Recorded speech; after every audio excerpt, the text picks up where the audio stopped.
네, 오늘 2025년 1월 24일 금요일 밤 9시 11분 큐에스트 라이브 방송 시작하겠습니다. 저는 큐에스트고요. 오늘 이제 라이브 방송의 주제는 어떤 것을 말씀을 드리면 좋을까 고민을 한 끝에 트럼프 시대 암호화폐 투자 전략에 대해서 말씀을 드릴 겁니다. 그리고 이제 암호화폐에 대해서 말씀을 이제 드리지만 미국도 실리콘밸리의 상황이라든가 또 주식시장 현황이라든가 또 경제 전반에 대해서 또 제가 갖고 있는 지식과 지혜들을 많이 나누어 드릴 수 있는 또 방송이니까 저를 잘 활용하셔가지고 질문도 많이 해주시고 그러면 좋으실 거예요. 오늘은 일단은 그 25년 투자시장 현재 상황을 좀 살펴보고 넘어가 보겠습니다.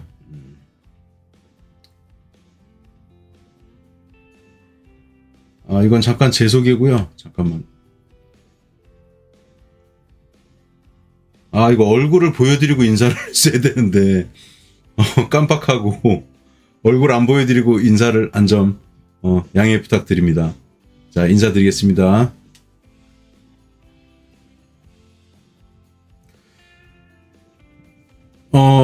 간단히 이제 제 소개는 딱 5초만 보여드리고 처음 보시는 분이 있을 수 있으니까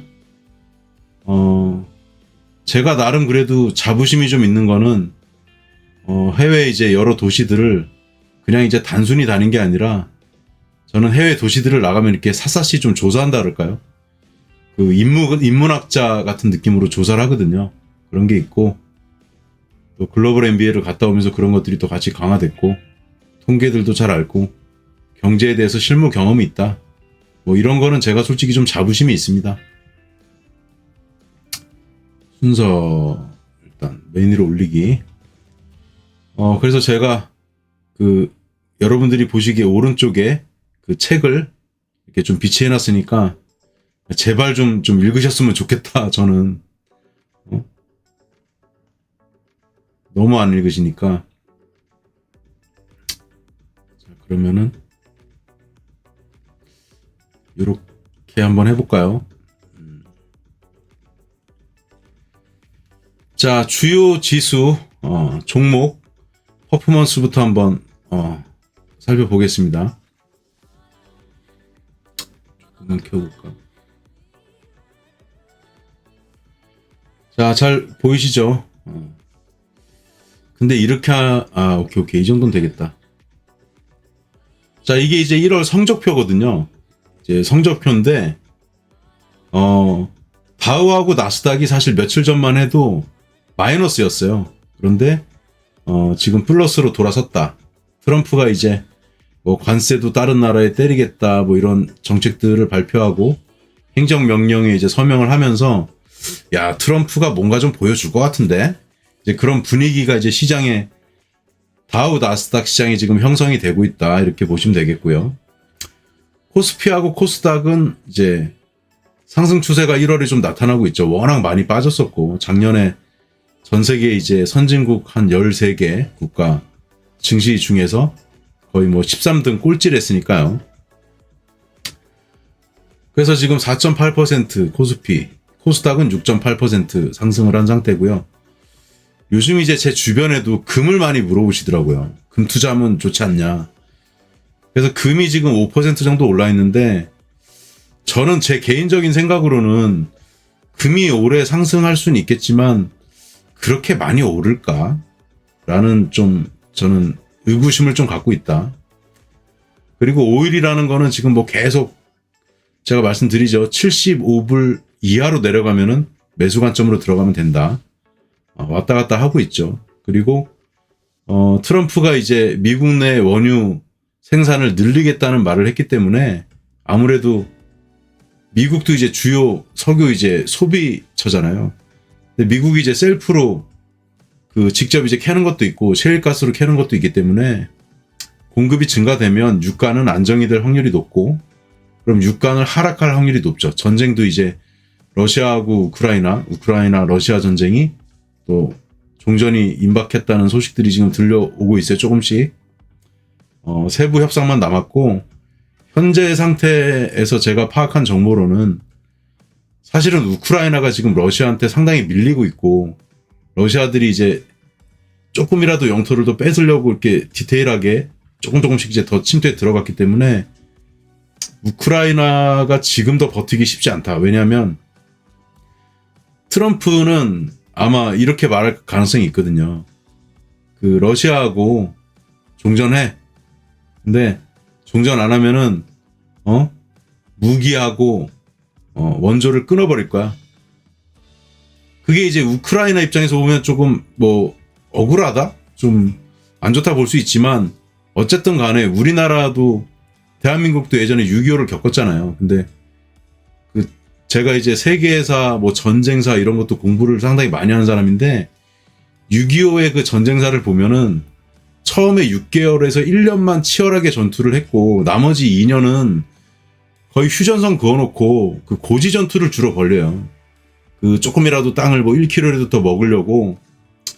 그래서 이제 그 저쪽 강원도 양구 쪽에 가면 펀치볼이라고 그 유명한 곳이 또 있거든요.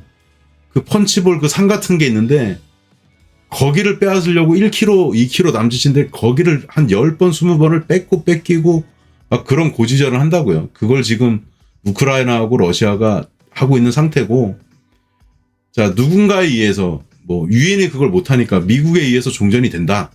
그랬을 때 지금 싸우고 있는 전투 라인에서 이게 끝나는 거지. 우크라이나나 러시아 입장에서는 지금 이 상태로 전선을 갖고 있는 거를 땅 기준으로 이렇게 끝나야 되지. 우크라이나가 억울하다고 저 러시아에 있는 땅을 뭐 조금 더 줘. 이게 안 된다는 거죠, 이제. 그래서 거의 이제 종전이 임박했다고 보면 될 것 같고요. 근데 이번 전쟁의 이제 성과는 러시아가 이제 자국의 영토를 넓혔다.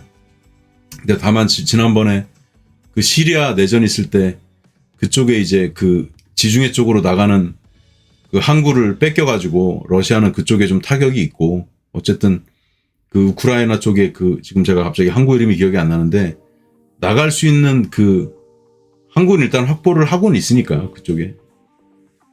그래서 그렇게 피 터지게 싸우는 거죠. 그 항구를 얻기 위한 게 되게 크거든요. 그리고 자 넘어가서 이제 엔비디아는 9.6% 조금 미미했었는데 상승을 좀 했습니다. 왜 상승했냐면 이제 트럼프가 그 776조 원인가 760조 원인가요?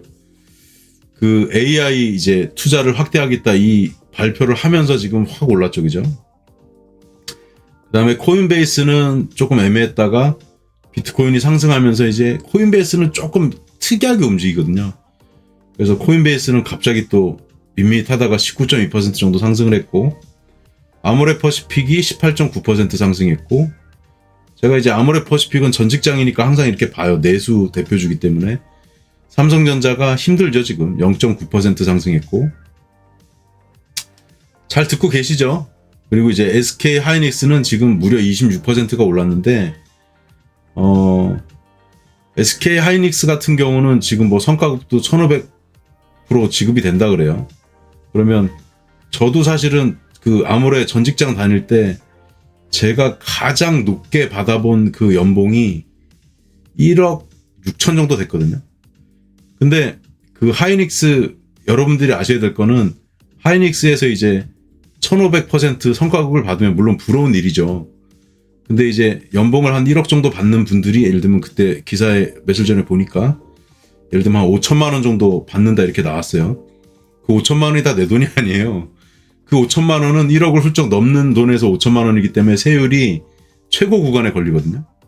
그러면 33%니까 5천만 원에 33% 제외하면 얼마를 받게 되냐.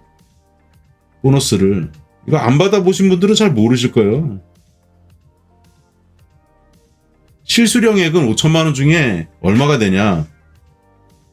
3,300만 원이 돼요. 그러니까 국가의 그 1,500% 세금이란다. 성과급을 받잖아요. 성과급 받아도 5천만 원 중에 1,700만 원은 바로 나라 돈으로 나가는 거야. 그러니까 내 손에 들어오지도 않아. 왜냐하면 항상 급여는 세금을 떼고 받으니까. 그죠? 그런데 이제 그것만 문제가 되는 게 아니라 1억 정도를 받는 사람이 만약에 1억 5천을 요번에 1500% 받아서 받게 되면은 연말정산할 때 또 몇백만 원 토해내야 될 확률이 높거든요. 그러면 기분은 이런 거지. 저도 그렇게 자주 받아본 사람이니까 알죠. 5천만 원을 성과급으로 저도 거의 3,500 이상 받아본 적이 있거든요. 기분이 되게 좋다가 이게 사람 욕심이 끝이 없는 거니까 또 어떻게 보면 5천만 원 중에 3,300만 원을 받게 되네. 근데 거기서 소득공제 한 300만 원 날라가면은 주변에서 봤을 때는 너 성과급 5천만 원 받는다며 이렇게 하잖아요. 내 실수령액은 3천만 원이라고요. 근데 여러분들이 또 이런 말씀 하실 수도 있겠지. 아이고 그거 3천만 원이라도 좋으니까 그 성과급 그렇게 한번 받아보면 좋겠다 이렇게 생각하실 수도 있는데 이 세율 구간이 사실은 우리나라가 너무 지금 급여에 비해서 낮게 돼 있거든요. 세금을 너무 많이 뗍니다. 그래서 그 세율을 조정해 줄 필요가 있는데 정치인들이 그걸 너무 안 해주더라고. 하여튼 그렇습니다. 하이닉스 얘기하다 잠깐 샜는데 그리고 이더리움은 지금 뭐 상승한 게 거의 없고요. 절묘하게 0.0이네. 이거 제가 뭐 숫자 틀리지 않을 거예요. 제가 그대로 보고 때려 듣기 때문에 비트코인은 11.4% 올랐고 제가 항상 이제 그 말씀을 드려요. 이더리움은 왜 이렇게 안 올라요? 라고 많이 물어보시거든요. 그럼 저는 이제 단순하게 말씀드리죠. 이제 이더리움이 예전부터 ICO 할 때 이더리움으로 주로 해가지고 암호화폐를 운영하는 재단들은 대부분 재단 운영비 같은 거를 이더리움 받아놓은 거를 매도를 해서 사용을 해야 되기 때문에 이더리움은 그런 수급 측면에서 항상 불리한 측면에 있다. 그렇게 좀 물론 그것 때문에만 안 오르는 건 아니지만 그 요인이 제가 봤을 때는 가장 큰 것 같다 말씀드리고요. 이게 조명을 켜고 하니까 눈이 아파요. 눈이. 그래도 전에보다 낫긴 한데 제가 오늘 조명 밝기를 조금 더 높였거든요. 그리고 이제 제가 뉴스엔진 출연할 때 꼭 먹고 알 먹고 사실 어저께는 김영준 님이 이제 모스크바 출장을 가셔가지고 제가 또 거의 단독으로 할 수 있었는데 화요일 날은 그렇게 좀 진행을 했는데 제가 진행한 게 35분 정도 됐고 어저께 목요일에는 제가 출연을 하려고 했었는데 갑자기 이제 그 전 국방부 장관이 헌법재판소 출두하고 뭐 이러는 바람에 조금 목요일은 그게 또 2시 반이었어요. 공교롭게. 우리 라이브는 2시인데. 그래서 이제 정치 이야기 하는 걸로 좀 편성을 해야 되겠다 하셔가지고 저도 그게 맞는 것 같아서 그렇게 하십시오 했고요. 제가 제 방송에서도 언급 드렸지만 이제 꼭 먹고 알 먹고 언급 종목이 있는데 농심은 거의 이제 20% 가까이 올랐다 지금 사실 거의 본전으로 왔거든요. 그래서 저는 농심은 매수를 하시면 좋겠다 좀 의견 드리고 좋은 기회가 왔잖아요. 그리고 삼성전자는 제가 추천한 게 55,600원인가 아마 그럴 텐데 4.6% 뭐 조금 빠져 있으니까 삼성도 SK 하이닉스처럼 좋은 날 온다. 그리고 이제 더본코리아는 지금 많이 빠졌어요. 이제 더본코리아가 지금 얼마냐면은 저도 좀 볼까요?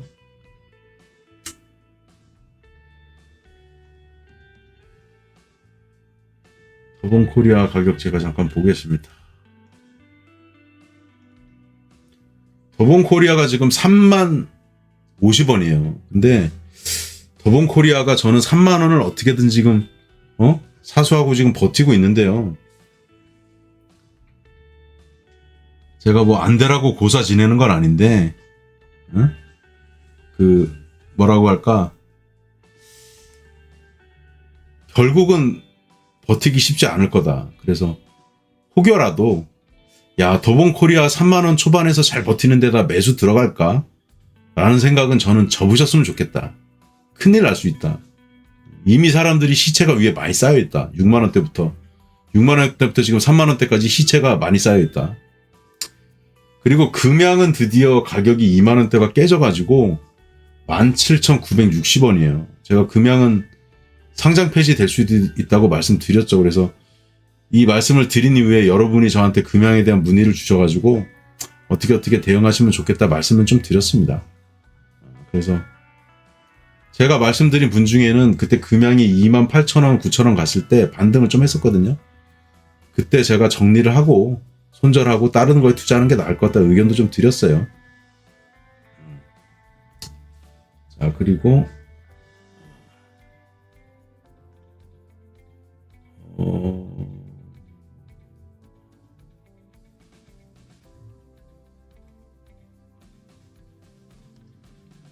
네, 잘 듣고 계시죠? 그다음에 인사를 안 했구나. 잠깐 그래도 인사는 하고 해야지.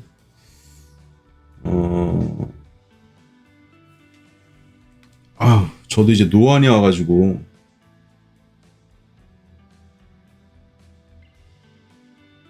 지금 폰을 제가 이렇게 멀리 보거든요. 작년보다 조금 더 멀리 봐야 작은 글씨가 잘 보여. 자, 스타워즈 반갑습니다. 그리고 나느냐 허허 반갑습니다. 그 다음에 하로보이 진장님 반갑습니다. 하로보이 진장님이 그 2시 뉴스엔진 라이브에도 슈퍼챗도 쏴주시고 감사합니다. 그 다음에 11사단 안녕하세요. 그 다음에 홍길표님? 홍길표님은 처음 보는 분 같기도 한데 전에 보셨나? 하여튼 홍길표님 안녕하세요. 그 다음에 주인땅님 안녕하세요. 네. 인사드렸고요.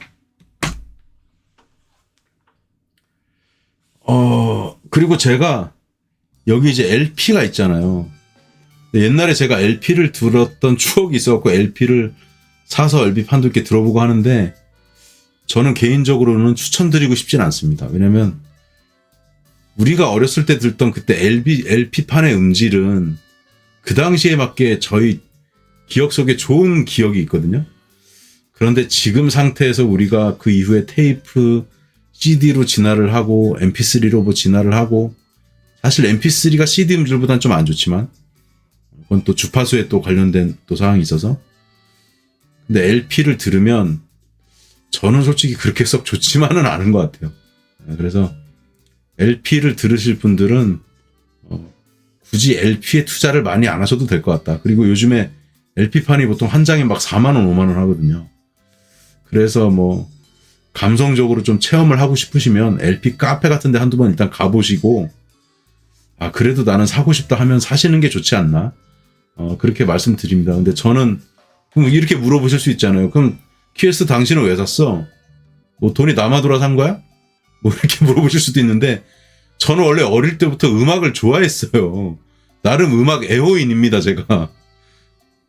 그래서 듣는다 이렇게 이해해 주시면 되겠고 그러니까 제가 드리는 말씀은 음악에 이렇게 저도 뭐 깊은 조예가 있는 건 아니지만 고관여자가 아니신 분들이 LP를 사시면 턴테이블하고 이렇게 사시면 매우 실망할 수도 있다. 이제 그 말씀 드리는 거죠. 잠시만요. 다시 그러면은 저는 좀 오른쪽으로 좀 찌그러지고 그래서 조금 이제 이 코스피 코스닥 이거는 뭐 그때 이후로 좀 오른 거니까 큰 의미는 없고 하여튼 더본코리아 금양 좀 조심하시면 좋겠다. 그 다음에 제가 이제 트럼프 뉴스 소개를 좀 드리려고요. 제가 뉴스를 하나 찾아놨는데 잘 정리해 놓은 뉴스가 있어가지고 왜 닫혔어? 잠시만요. 저장한 게.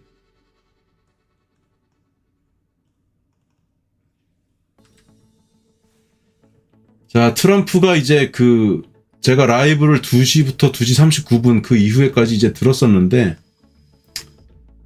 기사를 좀 확대를 할게요. 이렇게 하면은 잘 보이실 것 같아요.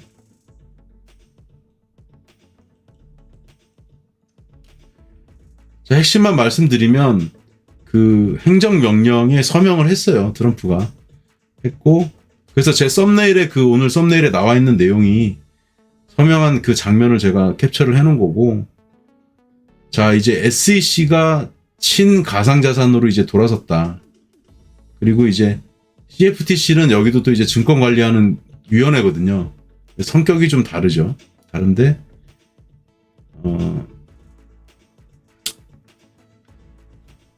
지금 이제 여기 서명하는 사진 나와 있고 제 썸네일에 나온 거하고 비슷하네요.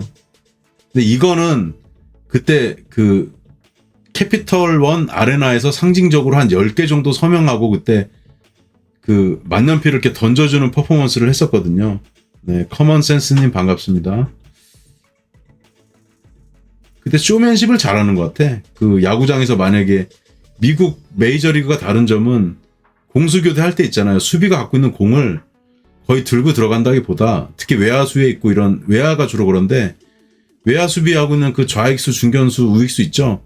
그 사람들이 마지막에 자기 수비할 때 공을 받고 그 이닝이 종료가 되면 무조건 관중석에 던져주거든요.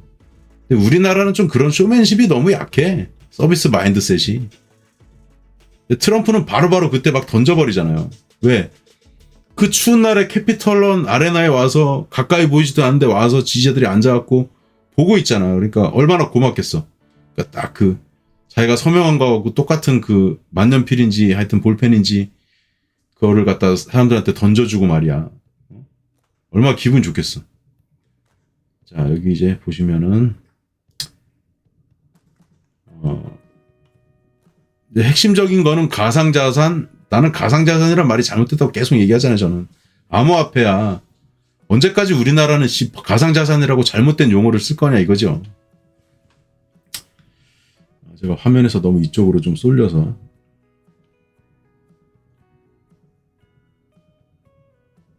자, 여기 보면은 가상자산 인공지능 총책임자로 선임된 데이비드 섹스와 동석해 가상자산 실무그룹을 신설하는 등 행정명령에 서명했다.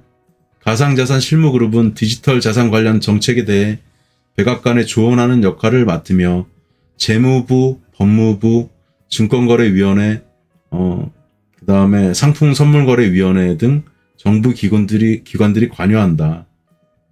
자, 좀 이따 그 워싱턴의 그 주요 기관들이 어디 위치했는지를 굳이 모르셔도 되긴 한데 그걸 알고 뉴스들을 보시면 도움이 될 수 있으니까 조금 간단히 설명드리려고 그래요. 그리고 시장이 주목하는 가상자산 비축 방안에 대한 윤곽도 그려졌다. 가상자산 실무그룹은 가상자산 규제의 틀을 짜는 한편 국가 차원에서 디지털 자산을 비축하는 방안에 대한 평가를 포함한 입법 관련 제안을 담은 보고서를 향후 6개월 이내에 트럼프 대통령에게 제출하게 된다. 그럼 향후 6개월이면 지금 1월 달이니까 대충 한 6월, 7월 되겠죠. 그죠? 그리고 6개월 이내니까 최대 6개월인 거지 3개월 이내에 제출할 수도 있는 거죠. 뭐 사안에 따라 좀 단순한 것들은. 이 밖에도 스테이블 코인에 대한 규제안, 그 다음에 중앙은행 디지털 화폐 CBDC 금지 등의 내용이 행정명령에 담겼다. 이 부분이 왜 중요하냐면은 이런 거예요. 비트코인이나 그 암호화폐들이 중앙화가 아니고 가치관이 탈중앙화를 가치관으로 갖고 있는 표방에서 나온 거잖아요. 그러다 보니까 중앙은행에서 디지털 화폐를 발행하겠다고 선언을 해버리면 그 비트코인을 위시한 암호화폐들이 다 그냥 사장될 수가 있잖아요. 그러니까 이거지. 국가에서 디지털 화폐는 발행하지 않겠다. 그 얘기는 뭐예요? 암호화폐, 비트코인, 그리고 어떤 놈이 될지 모르지만 어떤 종목이 될지 모르지만 암호화폐를 일단 육성하겠다는 쪽으로 대통령이 선언을 한 거잖아요. 그러면 적어도 한 가지 이제 부정적인 요소, 변수는 제거가 된 거죠. CBDC가 발행이 되어서 암호화폐가 사장될 위기는 없겠다. 근데 중국은 반대로 어때요? CBDC를 발행하겠다고 하잖아요. 왜? 공산당이고 사회주의 국가잖아. 중국은 암호화폐 발행하는 꼴을 못 본다니까. 그래서 하나 더 연결해서 말씀을 드리면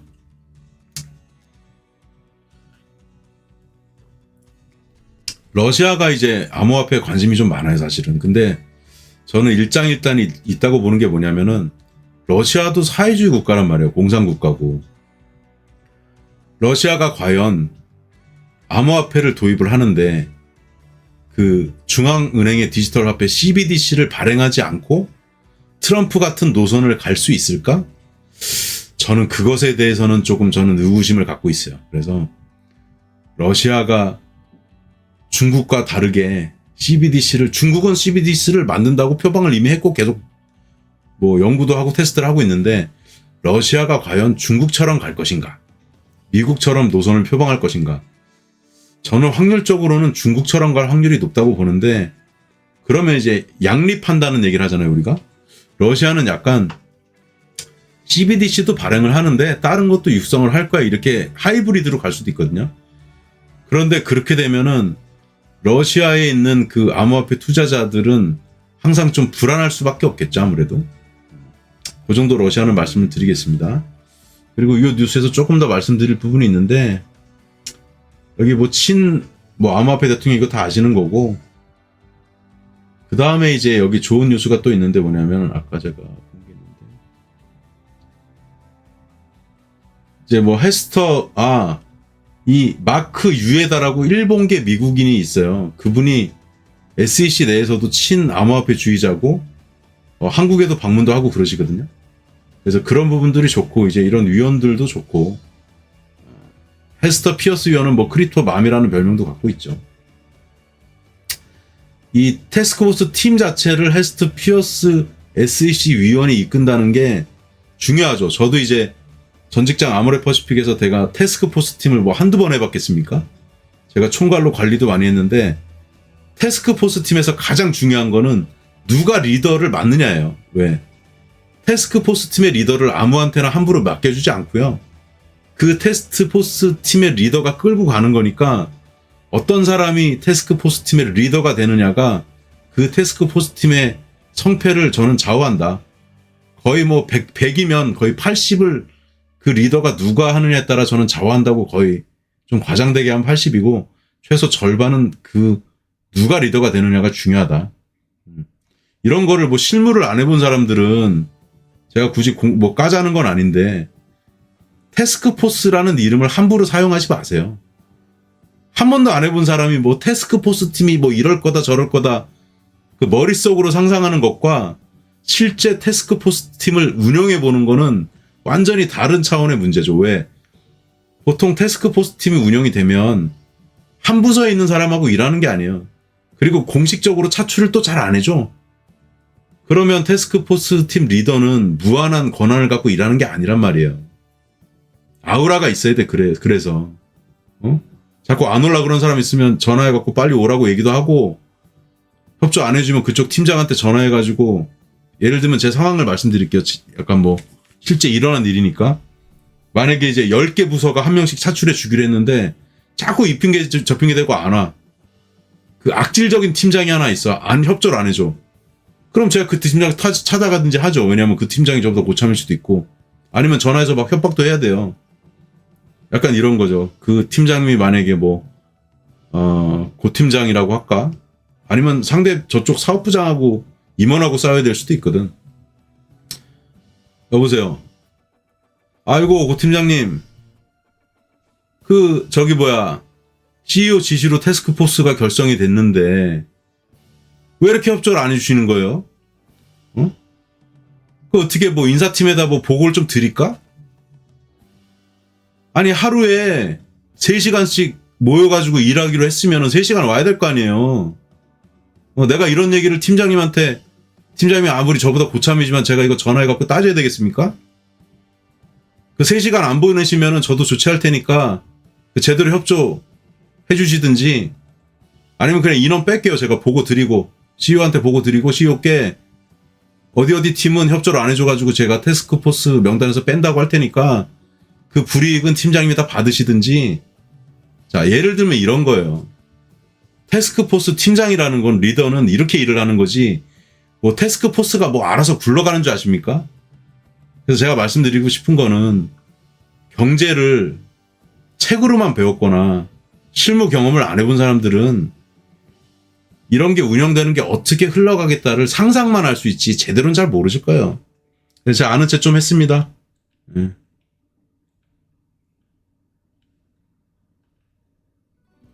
그리고 이제 또 비공식적인 거지만, 태스크포스 그 팀원들 약간 비공식적으로 이제 구성이 되잖아요. 그럼 불러다 밥도 먹고, 점심도 제가 쏘고, 사비 털어가지고, 저녁도 먹고, 술도 한잔 먹고, 이러면서 일하고 이래야지 돌아가지, 그냥 무슨 FM대로 세상 일이 그렇게 돌아가지 않아요. 하여튼, 친암호화폐 주의자들이 지금 자리를 차지한 거는 좋다. 그리고, 기본적으로 이제, 암호화폐에 대해서 친환경이란다. 친화적인 게 공화당이거든요. 왜 그러냐면 잘 보세요. 미국 민주당이라는 세력이 어떻게 보면 공산당은 아니지만 공산주의, 사회주의의 이념을 어느 정도 갖고 가는 게 민주당이거든요. 그러니까 공화당하고 좀 반대 노선을 갈 수밖에 없고 아무래도 암호화폐의 친화적인 거는 오히려 공화당이다. 그렇게 이해하시면 되겠고요. 그래서 게리 겐슬러가 일단 SEC에서 제거가 됐기 때문에 이제 퇴임을 해가지고 좋아졌다. 그리고 이제 앞으로 암호화폐 그 발의가 될 때 지난번 이제 대선할 때 미국은 상원 하원이 있잖아요. 상원은 그 4년마다인가 선거할 때마다 3분의 1이 바뀌거든요. 근데 상원하고 하원을 공화당이 의석수를 절반 이상을 장악을 해놨기 때문에 트럼프는 지금 전국 지지를 50% 넘게 받고 당선이 됐죠. 상원 하원도 지금 과반수 넘게 장악하고 있죠. 이제 요번에 트럼프 시대는 강할 수밖에 없는 게 트럼프도 전에 이길 때는 미국이 이제 그 대의제 선거잖아요. 그때는 좀 전체 표수는 못 이겼단 말이야. 주별로 합친 건 이겼지만 근데 이번엔 다 이겼고 두 개 다. 다시 강조드리지만 이제 상원 하원 다 장악을 했기 때문에 이번 4년 동안은 그 한마디로 표현하면 이거죠. 트럼프 하고 싶은 대로 다 할 수 있다. 그렇게 보시면 되겠습니다. 우리나라 상황하고 정치 상황하고 많이 다르죠. 그렇지만 이제 또 우려되는 거는 뭐 그렇다고 ETF에 뭐 어떤 회사가 보니까 금융사가 트럼프 코인을 뭐 ETF로 신청하고 그 트럼프가 정신머리 제대로 바뀌었으면 그거 승인해 줄까요? 그거 만약에 승인해 주면은 트럼프가 원칙 없이 그냥 인기에만 영합하겠다는 거고 트럼프가 그래도 어느 정도 생각을 갖고 아래 지금 사람들이 친암호화폐주의라고 하지만 아무리 친암호화폐주의자라고 해서 모든 거를 다 할 수 있다는 의미는 아니에요. 오히려 제대로 해야 된다. 안 그러면 더 욕을 먹는다. 그리고 지금 뭐 ETF 신청이 뭐 솔라나 외에도 라이트코인 뭐 오피셜 트럼프네 이름이. 그 오피셜 트럼프 이런 거 ETF 승인해주면 되겠습니까? 큰일 나요. 그런 거 해주면 안 돼요. 그리고 도지는 또 모르겠네. 그 일론 머스크 때문에. 근데 제 개인적인 의견은 도지코인 이런 거 해주면 안 됩니다. 민코인 특히 해주면 안 됩니다. 저거. 자, 요건 이제 뉴스는 요 정도 말씀드렸어요. 요건 이제 뉴스에 근거해서 제가 말씀을 드린 거고. 자, 그 다음에 제가 오늘 또 말씀드려야 될 내용들 쭉 드리겠습니다. 요거는 이제 그 저번에 뉴스 엔진에서도 한번 말씀드렸는데 뉴스 엔진 안 보신 분도 있으실 수 있으니까 이게 제가 직접 찍은 사진인데 이게 너무 부러웠어요. 뭐가 부러웠냐? 여기 보면은 저도 이제 국회에 가끔 가고 하지만은 잠시만요. 사진 좀 할게요. 이 잔디밭이 쫙 펼쳐져 있단 말이에요. 이게 너무 좋아. 그래서 요번에 날씨가 영하 7도라 못했는데 날씨만 좋았으면은 여기 잔디밭에 의자를 쫙 이제 플라스틱 의자를 깔겠죠. 그래갖고 이제 성대하게 개최가 됐었을 텐데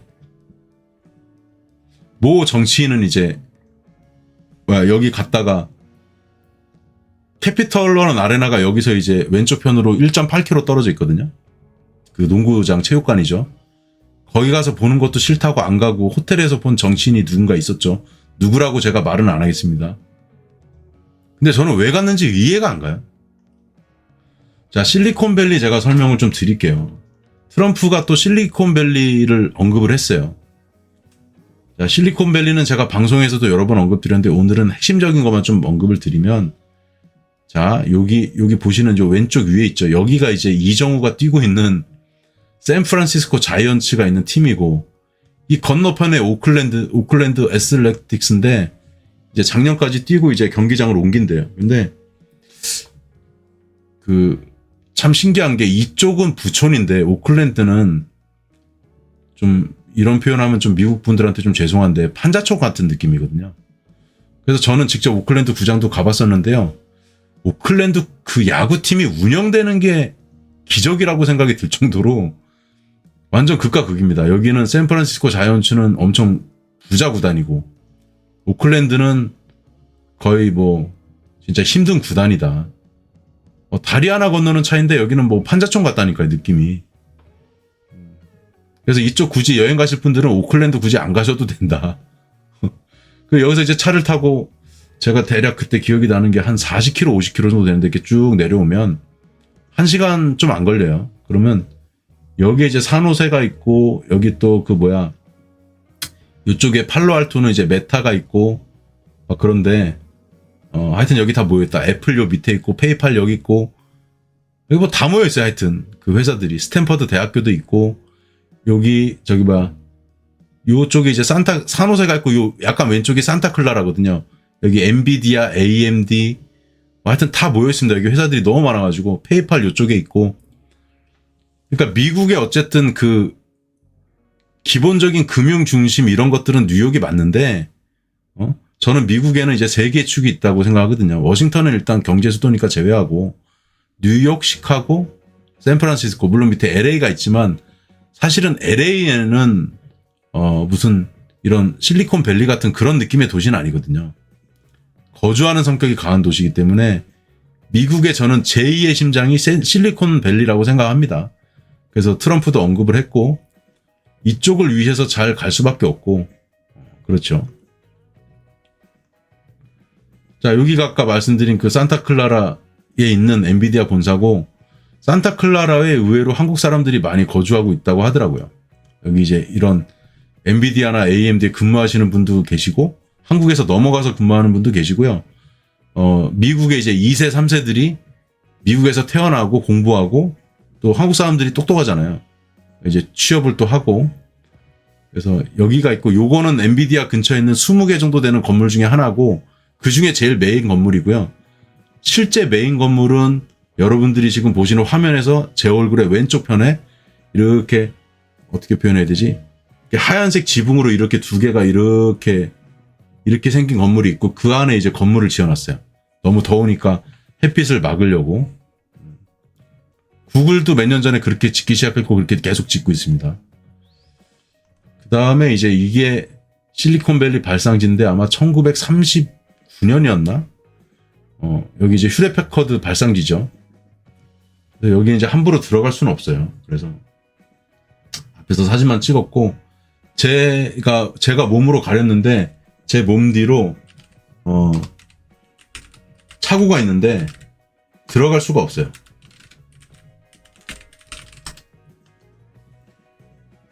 휴렛패커드는 1939년 창립이 맞고요. 빌 휴렛과 데이비 패커드가 이제 지금 보여드리고 있는 이 건물의 왼쪽 차고에서 이제 회사를 시작했습니다.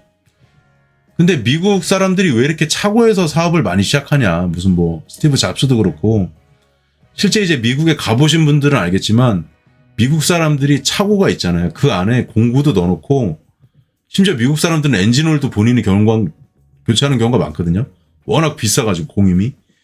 그러면 차고 안에 공간이 있고 거기 약간 이제 책상 비슷한 것들이 있잖아요. 이렇게. 그러면 거기서 사업을 시작하면 일단 월세가 안 나가니까 초창기에는 다 차고에서 막 시작하는 거예요. 그리고 일단 이제 비를 막을 수 있는 천정이 다 있고 차가 한 대나 좀 여유 있는 집들은 앞뒤로 2대 정도 들어갈 공간은 좌우로 2대까지 갖추는 경우도 있는 집이 있고 앞뒤로 2대를 둘 수 있는 공간을 갖고 있는 집들이 많기 때문에 차고에서 창업을 하는 경우가 많이 있다. 돈이 안 드니까 일단 월세가 안 나가니까. 그 다음에 이제 아까 지도에서 약간 오른편에 있는 산호세에서도 좀 오른쪽에 페이팔이 있는데 페이팔 이 회사가 지금 보이는 게 이제 앞쪽 면이고 이게 위에서 보면 정사각형으로 생겼거든요. 건물이 조금 뭐라 그럴까 단정한 느낌은 있는데 제 얼굴 보이는 왼쪽으로 페이팔 그 도로가 있어요. 도로에 이렇게 전나무들이 쫙 이렇게 그 우리 메타세카이어 나무 길처럼 쫙 돼 있는데 제가 전 세계를 통틀어서 방문한 기업 중에서 그 기업의 옆에 도로는 이 기업들이 또 뭔가 나무를 심고 했을 거 아니에요. 조경이 가장 비싸고 멋있게 되어 있다. 제가 요 사진엔 담겼지 않은데 그 얘기는 무슨 이야기겠어요. 페이팔이 돈이 엄청 많구나를 또 한편 또 느낄 수가 있었습니다. 자, 그 다음에 요거는 제가 항상 비판하고 있는 그 암호화폐 관련해서 스위프트. 이 스위프트의 저는 뒷배경은 누군지를 저도 모르고 아무도 몰라요. 근데 왜 벨기에에 있냐 이것도.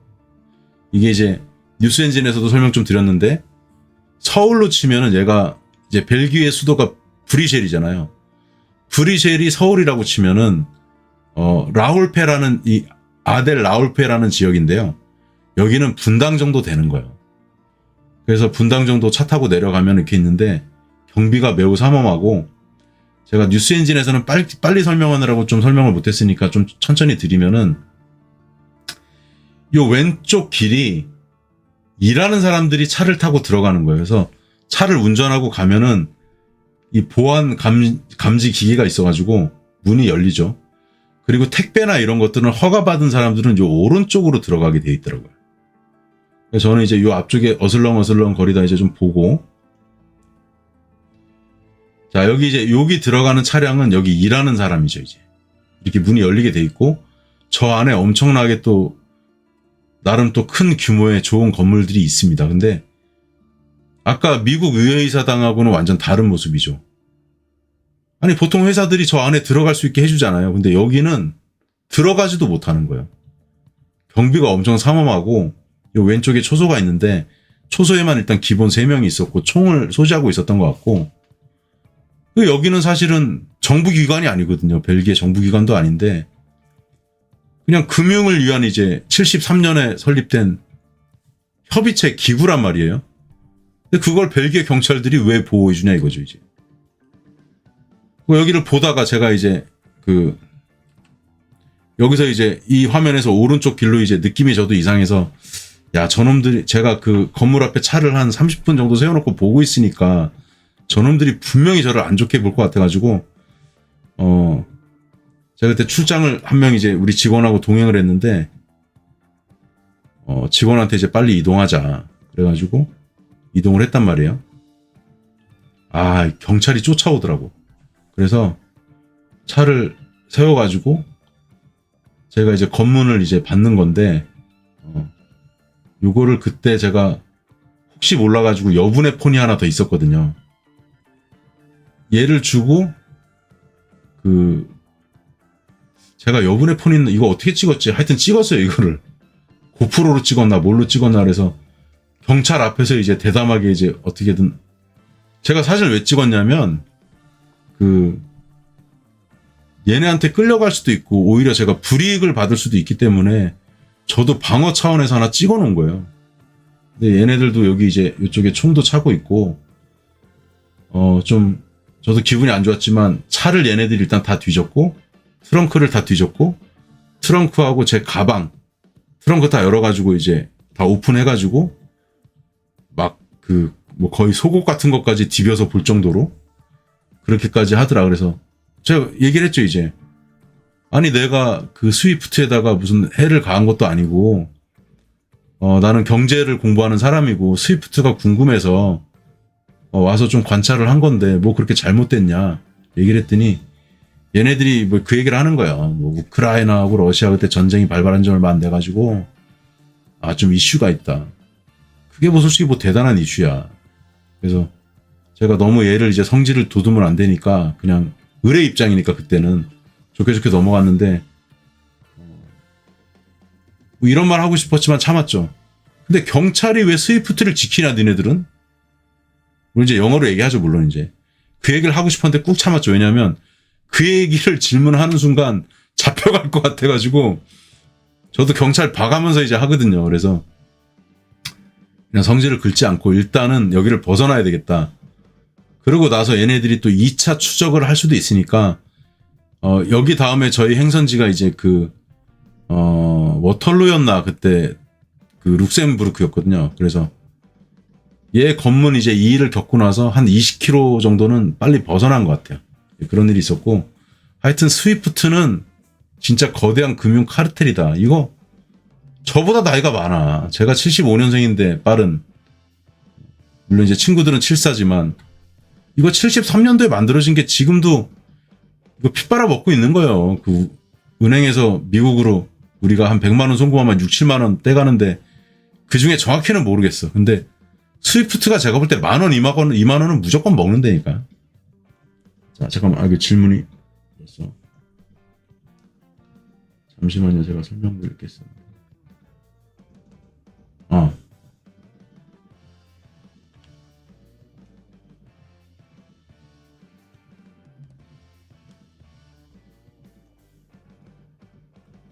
자, 이제 제가 설명을 좀 드리겠습니다.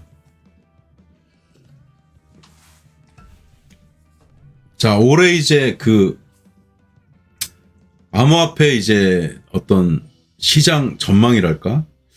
그러면은 일단 저는 이제 비트코인만 놓고 보면 지금 이제 1억 뭐 5천, 6천 이제 원화 기준으로 왔다 갔다 하고 있는데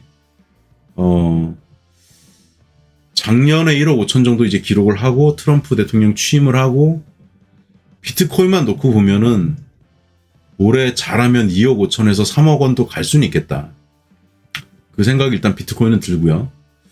그리고 미국에 이제 소재한 암호화폐들이 꽤 있거든요. 예를 들면 리플도 미국 암호화폐고 솔라나도 미국 암호화폐고 그 밖에 여러 또 암호화폐들이 있는데 제가 사실은 이제 다 말씀을 못 드리는 게 뭐냐면 제가 뭐 결과론적으로는 성견지명이 있는 사람이 되었죠. 최근 몇 년 동안 미국에 엄청 자주 가서 특히 실리콘밸리 조사를 많이 했고 암호화폐 재단들이 어떤 재단이 있고 규모가 어떠하고 실제로 그 암호화폐 재단에 가서 어디 암호화폐 재단이라고 제가 말씀을 못 드려요. 이게 되게 고급 정보이기 때문에 죄송해요. 그 직원들하고도 또 이야기도 나눠보고 제가 뭐 여러 가지 조사를 했을 거 아니에요. 근데 이거를 전체적으로 제가 오픈할 수가 없기 때문에 이게 참 죄송하기도 하고 좀 안타까운 마음도 있다. 근데 어쩔 수 없으니까 이해를 해주시고 우리가 다 아는 것들 중에는 조금 더 말씀드리면 뭐 스텔라 루멘도 미국에 있고 근데 스텔라 루멘의 재단이 지금 어디 있는지 저는 이제 2차례 또 방문해서 체크를 했는데 일단 이사를 갔는데 얘네 위치가 지금 어디 있는지 모르겠다. 뭐 이 정도 말씀드릴 수 있지만 그 외에 또 규모가 조금 작으면서도 각광을 받을 수 있는 암호화폐들이 많이 있습니다. 그래서 그거는 제가 다 말씀을 못 드리니까 여러분들께서 미국 암호화폐가 무엇이 있는지 좀 조사를 좀 해보시고 그 중에 이제 상승이 덜 되고 이런 게 있으면 또 찾아보시고 공부하시고 투자를 하시는 거는 저는 나쁘진 않을 것 같다. 이왕이면 트럼프가 지금 그 이니셔티브를 쥐고 이제 달려가고 있으니까 아무래도 미국 소재 재단들이 각광을 받지 않겠습니까? 그래서 그런 것들을 양해해 주시고 그리고 제가 이제 눈을 왜 자주 또 깜빡깜빡하냐면 이게 조명이 있으니까 아무래도 저도 모르게 자주 좀 깜빡깜빡하게 되는 거는 같아요. 조금 왜 자꾸 눈 많이 깜빡거려 이렇게 하실 수 있는데 조명 때문에 눈이 부져갖고 아파가지고 저 양반이 눈을 자주 깜빡깜빡 하나 보다 이렇게 양해 좀 해주시면 좋겠고요. 그 다음에 이제 그 미국 주식시장은 보면은 올라갔다 조금 이제 조정을 받을 타이밍이 오시는데 이게 또 우리가 봐야 될 게 뭐냐면 나스닥 시장하고 비트코인 가격이 또 비슷하게 움직이는 경향이 많기 때문에 그 영향을 올해 비트코인이 받을 거냐 아니면 나스닥하고 커플링이 아니라 디커플링으로 갈 거냐 이런 것들을 지금 1월부터 2월, 3월까지는 면밀히 관찰하면서 우리가 이제 투자에 대응하는 게 좋겠다 이제 말씀을 좀 드리고 싶고 그 다음에 이제 중국의 암호화폐에 대한 패권은 지금 손을 거의 다 놓은 상태고 제가 그 뉴스엔진 화요일 방송에도 말씀드렸는데 그것도 한번 보시면 좋겠어요. 유럽은 EU로 이렇게 다 모아져 있기 때문에 암호화폐에 대해서 사람들이 전혀 관심이 없다. 기관들도 별로 관심 없고 그러니까 오히려 지금 암호화폐를 미국이 주도권을 갖고 가게끔 된 게 좋고 그러면 이렇게 궁금하실 수 있잖아요.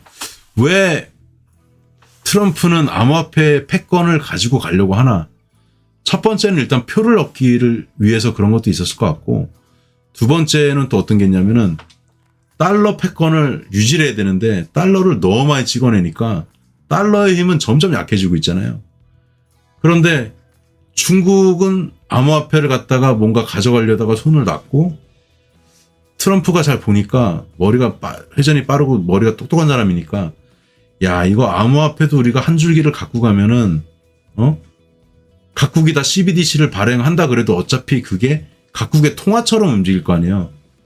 그러면은 그 비트코인을 위시한 주요 암호화폐를 가지고 전 세계 패권을 끌고 갈 수가 없잖아요. 트럼프는 그 포인트를 발견한 거예요. 아, 야, 이게 시장이 24시간 돌아가지. 예를 들면 솔라나다, 리플이다 그러면은 전 세계 사람들이 이거를 주고받고 이게 가능하지. 야, 이게 은행보다 훨씬 신세계인데? 이거를 내가 좀 패권을 잡고 가면 사람들한테 표도 얻을 수 있고, 실제로 이거를, 트럼프가 하는 말이 그거잖아요. 맨날 하는 말이. We will make America great again 이거잖아요. 그걸 하기에 도움이 너무 되는 가치 저장 수단이기도 하다. 그래서 트럼프는 이제 갖고 가는 거죠. 그리고 기부금도 그걸로 받으면 본인도 나쁠 거 없고. 물론 이제 우리나라는 그렇게 받았다가는 뭐 난리가 나고 막 그러겠지만 미국은 사실은 정치 자금법에 대해서 우리나라에 비하면 엄청나게 관대한 나라거든요. 얼마 전에 트럼프 민코인 발행했는데 그 우리나라 같으면 정치 자금법으로 잡혀 들어갈 일이에요. 근데 미국은 아무 소리 안 하잖아요. 그리고 취임식 하는데 2,500억 원이 기부금이 거쳤잖아요. 그러니까 이제 그 발언하고 나서 캐피털 그 취임식에서 발언하고 무도회만 그 근처에 10개를 연다고요. 각자 이제 기부금 낸 사람들 초청해서 무도회 참석시켜주고 밥은 먹여야 될 거 아니에요. 그거 안 하면 얼마나 열받겠어. 그래서 무도회가 한 10개 정도 있고 트럼프가 그 무도회 10개를 직접 다 방문을 간략하게 10분씩이라도 아마 했을 거예요. 그래서 그런 것들이 있다 말씀을 드리고 그리고 국내 주식도 괜찮으니까 이렇게 좀 하시면 좋겠고 아이고 잠깐만요. 제가 일단 설명을 드렸고요. 그럼 여러분들이 이제 질문 주실 동안에 제가 셀프 광고 잠깐 좀 할게요. 준비해서 궁금하신 거 질문 주시면은 답변 드리도록 하겠습니다.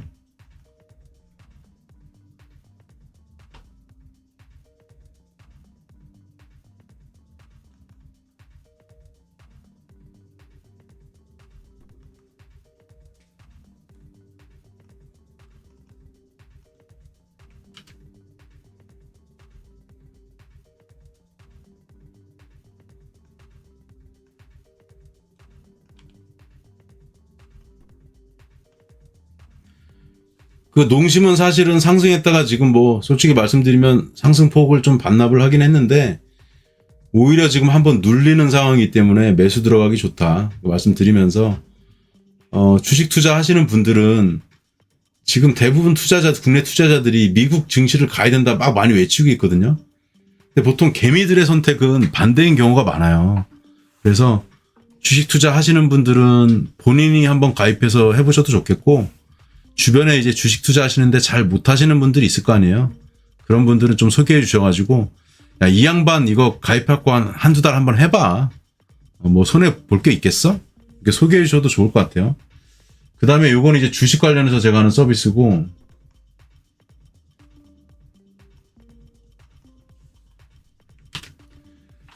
자, 요거는 이제 제 암호화폐 투자 멤버십인데 요거는 사실 좀 고가예요. 소수 정예로 운영이 좀 되기 때문에 그래서 가입을 하시면은 가입 즉시 이제 브리핑을 2월 1일이 아니고 이제 받으실 수 있고 요거는 제가 이제 의회의사당 갔을 때 제가 의회의사당 주변만 5시간을 관찰했기 때문에 직접 찍었던 사진이고 정말 예쁩니다. 이렇게 한번 가보면 좋을 그런 장소이긴 해요.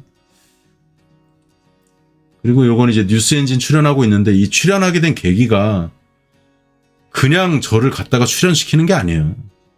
여러 가지로 저에 대해서 이제 실력에 대해서는 당연한 거고 여러 가지로 검증을 하시고 나서 저를 픽업을 해서 이제 출연을 시키고 있는 거고요. 그 다음에 이제 제 소개는 아까 드린 것처럼 이렇게 좀 돼 있다. 워싱턴만 제가 일주일 동안 조사를 했으니까요. 그리고 이런 분들께 추천을 드립니다. 투자 방법을 제대로 배우고 싶은 분, 꾸준하게 수익을 내고 싶은 분, 매일 브리핑을 받고 싶은 분. 그리고 이런 말씀들 많이 하세요. 제가 최근에 추천을 잘했던 거는 리플이 이제 1월 12일경이었나 820원일 때 추천을 해가지고 저희는 사실 리플을 딱 1년에 한 2번 정도 먹거든요. 그리고 그 다음에 이제 알파코크라고 최근에 또 크게 먹은 종목이 있고 여러 종목들이 있는데 제가 노출이 되면 안 되니까 그 2종목 정도 말씀을 드리겠습니다. 그리고 스팀 달러도 급등을 했는데 스팀 달러도 추천 종목이 있었죠. 그래서 해드리는 거는 매월 1일 날 제가 100페이지 요즘은 이내로 좀 줄이고 있는데 브리핑 해드리고 데일리 브리핑 해드리고 음성 브리핑 해드리고 투자 포트폴리오 제공해드리고 ETF 심층 분석 해드리고 국내 암호화폐 직접 조사한 거 공유해드리고 이 암호화폐는 안전하다 위험하다 뭐 이런 거 있죠. 해외 암호화폐도 제가 실제로 조사를 하고 있고 네. 집단 소송을 제가 또 하고 있는 것도 있고 문제가 되면 제가 또 해결을 하고 그렇습니다. 책임감을 갖고 하고 있고요. 그래서 문자로 궁금하신 분들은 문의 주시면 이메일이나 제가 상담을 이렇게 통화를 하고 나서 가입을 시키지 무조건 가입시키진 않습니다. 그렇다고 허들이 뭐 장벽이 높다는 게 아니라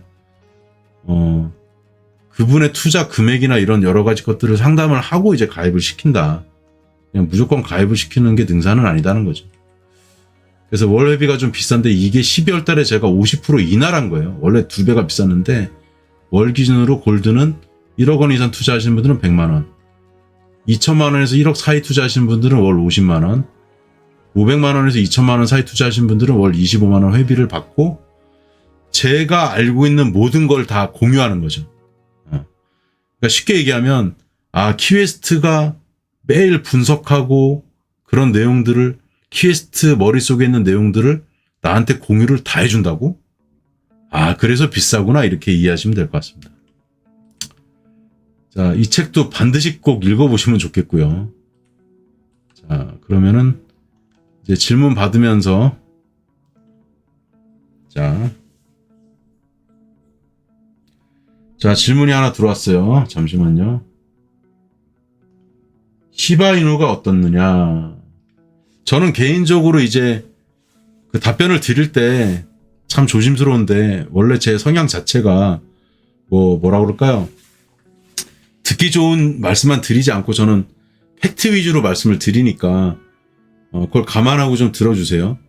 그러니까 저는 사실 시바이누 같은 코인은 암호화폐는 별로 좋게 보지 않아요. 왜? 시바이누 자체가 뭐를 부가가치를 만들어낸다기보다는 그냥 저는 좀 단순한 민코인으로 보고 있기 때문에 그래서 제가 도지도 별로 좋게 보진 않죠. 그래서 다만 이제 도지는 좀 특이하게 일론 머스크가 페이팔까지 창업을 했던 사람이고 고가에 또 넘기고 그걸로 테슬라도 만드는 데 도움이 됐고 스페이스X 만드는 데도 도움이 됐지만 사실은 시바이누는 도지 다음에 나온 약간의 아류작이기도 하거든요. 그래서 그 주인 땅님한테는 조금 이제 듣기 좋은 말씀은 아닐 텐데 시바이누 이런 암호화폐보다는 좀 부가가치를 창출할 수 있고 좀 재단이 실제 존재하고 그런 좀 공부를 좀 하셔가지고 다른 종목들을 조금 더 저는 권장드리고 싶다. 그 정도 말씀을 드리면 될까요?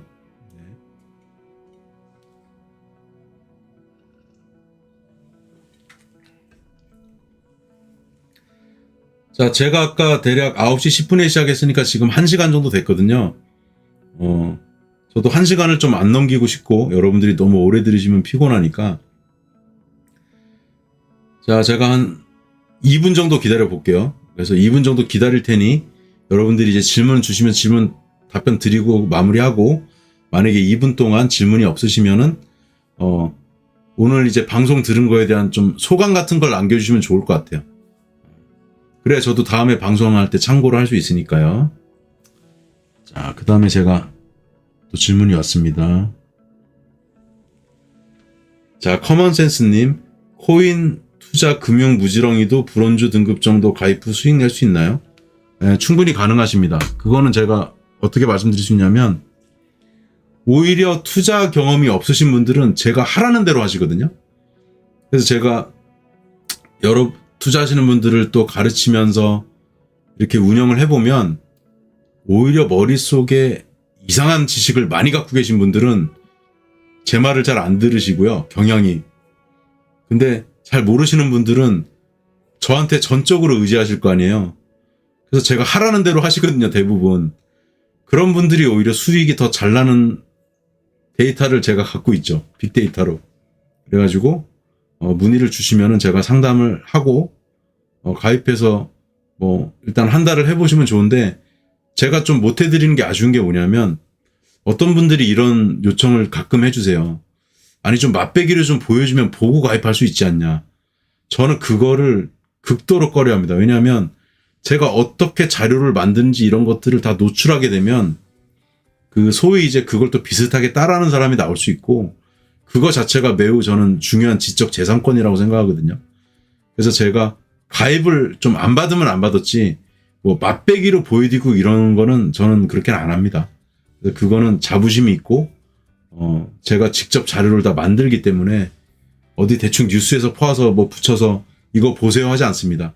제가 멤버십 하시는 분들은 아시겠지만 제가 모든 자료를 엑셀로 직접 다 만듭니다.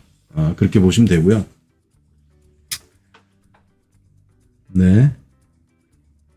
이제 질문이 추가로 안 들어온 것 같아서, 자, 각자 인사해 주십시오. 그러면 오늘 이런 부분이 좋았다든가 이렇게 인사해 주시면은 제가 마무리 멘트 하겠습니다. 이쪽으로 이게 제가 화면을 반대로 움직여야지 되는데 좀 헷갈리네요.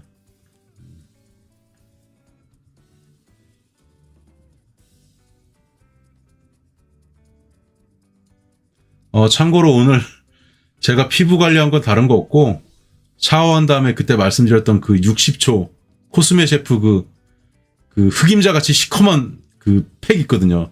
튜브로 쭉 짜가지고 얼굴에 바르는 건데, 제가 팩을 잘 안 하는데 사실은 이 팩은 좀 괜찮은 것 같아요. 그럼 피부톤이 좀 밝아지는 것 같고, 그 다음에 오디세이 그 생추얼이었나? 그 스킨 발랐고, 아이오페 바이오 에센스 발랐습니다. 그게 답니다. 제가 사실은 전 직장이 화장품 회사 직원이었음에도 불구하고 제가 비비크림 바르는 거하고 선크림 바르는 걸 매우 싫어하거든요. 너무 싫어. 왜 싫어하는지 아세요? 그걸 바르면 피부가 뭔가 숨이 안 쉬어지는 느낌이 든단 말이에요. 저는 개인적으로. 뭔가 덮는 게. 그래서 좀 안 좋아합니다. 그리고 네, 뉴스 엔진도 재밌게 보고 있습니다. 이렇게 됐고, 이제 앞으로 또 설인데, 설에 부모님들하고 자식 간에 이번에는 그 정치 상황이 극도로 갈리고 있으니까 정치 얘기는 아예 안 하시는 게 좋을 것 같다고 말씀을 드리고요. 그래야지 가정이 화목할 것 같습니다, 이번에는. 그리고 이번에 명절 기간이 길다 보니까 해외여행 가시는 분도 있고, 또 가족들 간에 또 즐거운 시간을 많이 보내실 수가 있는데 참 좋은 시간이죠. 그렇지만 또 한편으로 아쉬운 점은 그 월요일이 샌드위치 휴일이라 가지고 휴일로 지정을 해버렸는데, 사실 자영업 하는 사람들은 억장이 무너지는 일입니다. 이 정부 관료분들은 좀 잘못 알고 계신 게 있는데, 휴일로 지정하면 소비가 진작된다고 생각하시나 봐요. 근데 반대거든요. 휴일로 지정하면 소비가 확 감소해요. 그거는 심지어 온라인 쇼핑몰도 감소해요. 그걸 제가 어떻게 알겠어요? 제가 전 직장 있을 때, 이니스프리 있을 때 이커머스, 국내 쇼핑몰, 해외 쇼핑몰, 입점몰이라고 지마켓, 쿠팡부터 해서 제가 다 관리를 해봤는데, 이커머스 팀장할 때 제가 제일 걱정이 뭐였는지 아세요? 설날하고 추석 날짜가 길지 않으면 좋겠다. 왜? 설날하고 추석이 되면 이커머스도 매출이 절반 이하로 급격하게 떨어지거든요. 그거는 뭘 해도 메꿀 수가 없어요. 그러니까 그런 상황에서 잠깐만, 음악이 다 이제 끊어졌나? 아니구나. 자, 마무리 멘트 해야 되겠다. 잠시만요.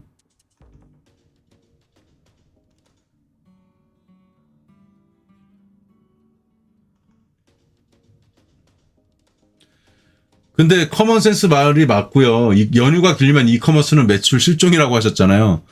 근데 오프라인 매장들도 매출이 실종인 게, 저도 이제 추석 당일날 요번에 이제 부모님이 저희 집 쪽으로 오기로 하셨는데, 부모님이 아니구나. 사실 이제 어머니만 계시니까 그 동생들하고 제가 저희 집에 이제 가장 같은 역할이기도 하니까 한 번은 제가 올라오시라고 그러고 제가 내려가는데요.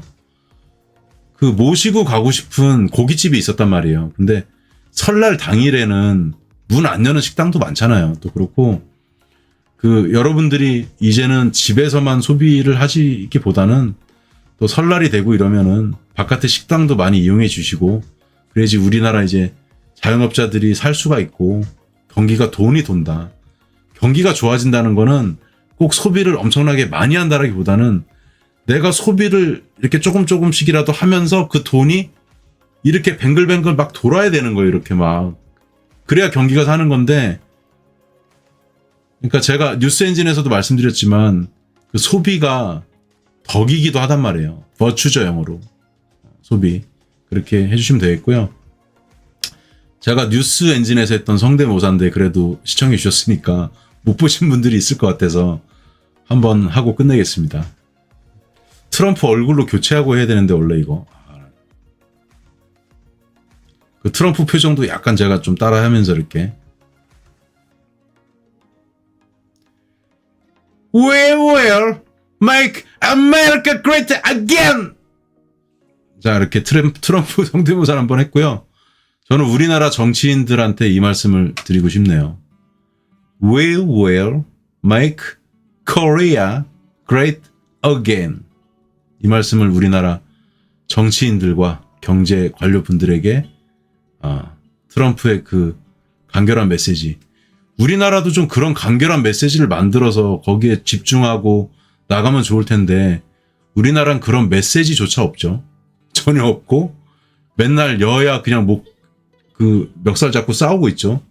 저도 요즘 돌아가는 정치 상황 보면 진짜 하고 싶은 얘기 많은데 진짜 한심하죠 아주. 국민들은 뭐 아웃 오브 안중인데 자, 더 얘기하면 또 정치 얘기하게 되니까 이 정도로 마무리하고 참고로 저는 말씀드리지만 김대중 대통령 이후에 제가 표를 드린 분들이 단 한 분 제외하고 다 당선이 됐기 때문에 저는 정치적으로 중도라고 할 수 있겠습니다. 어떻게 보면 저 같은 사람들이 대통령을 결정하는지도 몰라요. 자, 그렇게 말씀드렸고 그러니까 한쪽에 치우친 사람은 아니다 말씀을 드리는 거고 저는 쉽게 얘기해서 모두까기 인형입니다. 모두까기 인형. 그 점 이해하고 봐주시면 좋겠어요. 잘한 건 잘했다 그러고 못한 건 못했다고 하지 꼭 이쪽이니까 무조건 편든다. 전 이런 걸 가장 싫어하는 사람이에요. 자, 그 정도 말씀을 드리고요. 네. 제가 그 설날 때는 방송을 안 할 확률이 좀 있기 때문에 혹시 몰라서 미리 말씀드리면 2025년 새해 복 많이 받으시고 가족들과 연인과 친구들과 또 우리 또 반려동물과 함께 행복한 설날 명절 보내시기 바랍니다. 여기까지 QST였습니다. 반갑습니다가 아니고 죄송합니다. 마지막에 삑사리가 1시간 동안 시청해 주셔서 감사드리고요. 오늘 이 정도 마무리하겠습니다. 여기까지 QST였습니다. 감사합니다.